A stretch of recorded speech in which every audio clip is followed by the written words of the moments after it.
એક ફોન આવ્યો, એક મુલાકાત નક્કી થઈ અને પછી જે બન્યું કે કોઈ દુશ્મન સાથે પણ બને તેવી કોઈ કલ્પના ન કરે। સુરેન્દ્રનગરમાં એક યુવકને એવી જાળમાં ફસાવવામાં આવ્યો કે જ્યાંથી બહાર નીકળવા માટે તેને તેની આબરૂ અને પૈસા બંને ગુમાવવાનો વારો આવ્યો। શરૂઆતમાં બધું સામાન્ય લાગતું હતું, પરંતુ રૂમનો દરવાજો બંધ થતાં જ આખી રમત બદલાઈ ગઈ। શું છે સમગ્ર મામલો, આવો વિગતે વાત કરીએ આ અહેવાલમાં। નમસ્કાર, હું છું આસિફ કાદરી અને સ્વમાન સાથે તમારું સ્વાગત છે। સુરેન્દ્રનગર જિલ્લાના લખતર તાલુકાના ધણાત ગામમાં એક યુવકને કેટલાક શખ્સોએ સુરેન્દ્રનગર શહેરમાં બોલાવ્યો। યુવકને કોઈ શંકા ન જાય તે રીતે વિશ્વાસમાં લેવામાં આવ્યો અને ત્યારબાદ તેની ટીબી હોસ્પિટલ નજીક આવેલા એક રૂમમાં લઈ જવામાં આવ્યો। આરોપ છે કે તે રૂમમાં લઈ ગયા બાદ યુવકને ફસાવીને તેની સાથે અશ્લીલ હરકતો કરવામાં આવી અને સમગ્ર ઘટનાનો એક વિડીયો બનાવવામાં આવ્યો અને યુવક કંઈ સમજે પહેલાં જ આ આખા વિડીયોનો ઉપયોગ કરીને બ્લેકમેલિંગની રમત શરૂ થઈ ગઈ હતી। વિડીયો સોશિયલ મીડિયામાં વાયરલ કરવા અને આખા પરિવાર તેમજ સમાજમાં તેને બદનામ કરી નાખવાની ધમકી આપવામાં આવી। યુવક પાસેથી રૂપિયા પડાવવામાં આવ્યા અને આરોપીઓએ યુવક પાસે રહેલા 31,000 રૂપિયા પડાવી લીધા હોવાનું સામે આવ્યું। ઘટનાની જાણ થતાં જ સુરેન્દ્રનગર પોલીસે તપાસ શરૂ કરી। તપાસ દરમિયાન સમગ્ર કાવતરાનો પર્દાફાશ થયો હતો અને પોલીસે શક્તિ બાજીપરા, સોહિલ રાહુલ, સમીર ડોડિયા, ભાર્ગવ પરમાર અને સાહિલ ચૌહાણ અને સમીર દિવાન સહિત કુલ 7 આરોપીઓને ઝડપી લીધા છે અને તેમની વિરુદ્ધ ધોરણસરની કાર્યવાહી કરી રહી છે।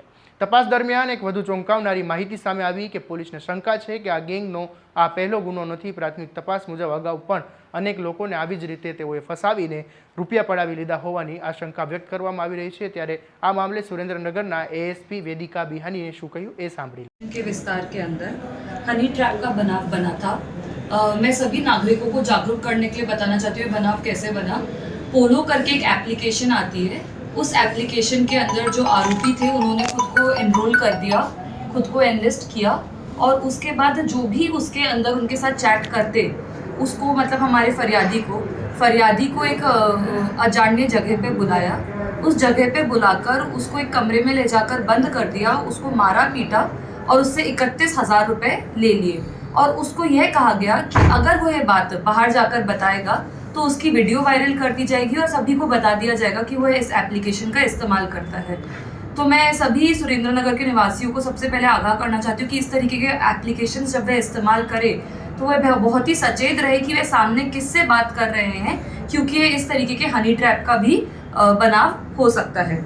तो ये सुरेंद्रनगर सिटी ए डिवीजन के अंदर हनी ट्रैप का बनाव बना, जिसके अंदर गुनाह नंबर 737 दाखिल किया गया। इसके अंदर कलम लगाई गई 308(5), 189(2), 190, 115(2), 127(2), 351(3) और 352।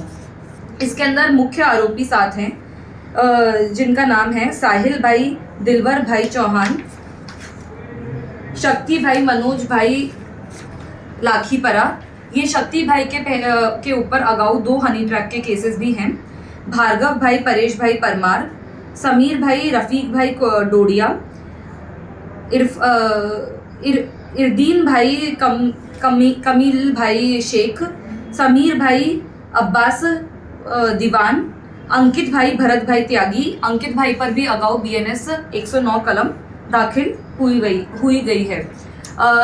इसके अंदर 31,000 का मुद्दामाल की रिकवरी हो गई है और क्योंकि आरोपी अजान्य थे तो ओळख परेड भी हो गई है और आरोपियों को फरियादी ने पहचान कर ली है। हाल પોલીસે આરોપીના મોબાઈલ ફોન, ડિજિટલ ડેટા અને અન્ય પુરાવાઓની તપાસ શરૂ કરી છે। સાથે જ આ ગેંગના સંપર્કમાં અન્ય કેટલા લોકો આવ્યા હતા, કેટલા લોકો આ જાળનો ભોગ બન્યા હતા તે દિશામાં પણ તપાસ ચાલી રહી છે। આ સમગ્ર ઘટનાએ ફરી એકવાર સાબિત કર્યું કે સોશિયલ મીડિયા કે અજાણ્યા લોકોના સંપર્કમાં આવતી વખતે એક નાની બેદરકારી પણ મોટી મુશ્કેલીમાં મૂકી શકે છે। વધુ અપડેટ માટે તમારા સ્વમાનને ફોલો કરી દેજો અને આ વિડીયોને શેર કરવાનું ભૂલતા નહીં। નમસ્કાર।